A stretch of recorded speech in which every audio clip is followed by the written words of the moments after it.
আসসালামু আলাইকুম। কেমন আছেন আপু এবং ভাইয়ারা? আল্লাহর অশেষ রহমতে আমিও ভালো আছি। আজকে তৈরি করে দেখাবো খুবই সহজ পদ্ধতিতে পাট শাক ভাজি। আশা করি আমার আজকের রেসিপি ভালো লাগবে। যদি ভালো লাগে প্লিজ একটি লাইক দিবেন এবং খুব বেশি ভালো লাগলে চ্যানেলটি সাবস্ক্রাইব করে পাশেই থাকবেন। তো আপনাদের কাছে আমার ছোট্ট একটি অনুরোধ, যারা আমার ভিডিওগুলো দেখবেন একটি লাইক এবং ফুল ওয়াচ টাইম করে দেখবেন প্লিজ। কারণ আমার চ্যানেলের সাবস্ক্রাইব পূর্ণ হয়েছে কিন্তু একদমই ওয়াচ টাইম পূর্ণ হয়নি। তো এজন্য আপনাদের কাছে আমার অনেক অনেক অনুরোধ, প্লিজ ফুল ওয়াচ টাইম করে দেখবেন। আমিও আপনাদের ভিডিওগুলো ফুল ওয়াচ টাইম করে দেখব ইনশাআল্লাহ। তো এখানে আমি একাটি পাট শাক নিয়েছি। শাকগুলো একদমই ফ্রেশ।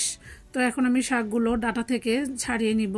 শাকগুলো আমি ডাটা থেকে খুব ভালোভাবে ছাড়িয়ে ধুয়ে পরিষ্কার করে একদম পানি ঝরিয়ে নিয়েছি। এরপরে শাকগুলো আমি ছোট ছোট টুকরো করে কেটে নিব একটি কেচির সাহায্যে। আপনারা দেখে হয়তো বুঝতে পেরেছেন আমি কিভাবে শাকগুলো ছোট ছোট টুকরো করে কেটে নিচ্ছি। এই তো দেখতে পাচ্ছেন আমি শাকগুলো কেটে নিচ্ছি। এভাবে আমি সবগুলো শাক কেটে নিব। এই তো শাকগুলো আমার কাটা হয়ে গিয়েছে। এখন আমি একটি বড় হাঁড়িতে শাকগুলো দিয়ে দিচ্ছি।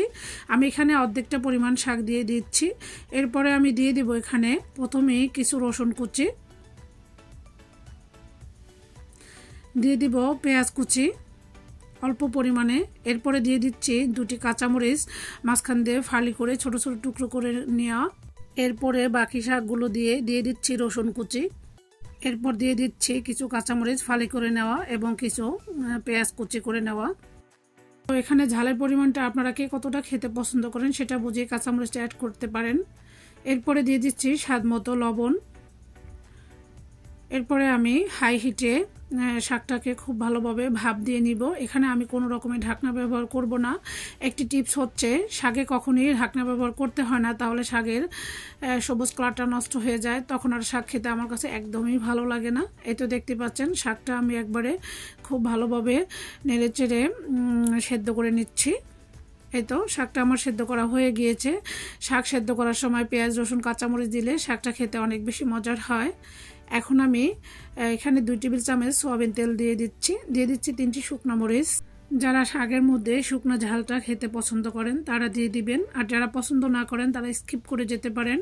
এরপরে আমি 1 টেবিল চামচ রসুন কুচি এবং 1 টেবিল চামচ পেঁয়াজ কুচি দিয়ে খুব ভালোভাবে ভেজে নিচ্ছি। তো আমি পেঁয়াজটাকে হালকা গোল্ডেন ব্রাউন কালার করে ভেজে নিব। এর চাইতে বেশি ভেজে নিলে আমার কাছে স্ট্রং ফ্লেভারটা পেঁয়াজ রসুনের ভালো লাগে না, তাই আমি হালকা সফট হয়ে আসা পর্যন্ত ভেজে নিচ্ছি। দেখতে পাচ্ছেন পেঁয়াজ এবং রসুনটা আমার ভাজা হয়ে গিয়েছে। এখন আমি ওই যে আগে থেকে সেদ্ধ করে রাখা পাট শাকগুলো দিয়ে দিচ্ছি। এখন আমি অনবরত নেড়েচেড়ে শাকগুলোকে রান্না করে নিব।